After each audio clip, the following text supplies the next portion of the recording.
Hey everyone, in this video I will guide you how you can connect your Apple Watch to your Android mobile phone.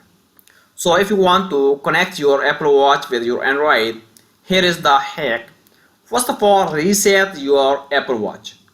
For that, go to your Apple Watch settings, then general, and then reset your watch. Once you reset it, then pair it with an iPhone first. So you have to pair your Apple Watch with your iPhone. After when you set up, then disconnect from your iPhone again and connect with your Android phone.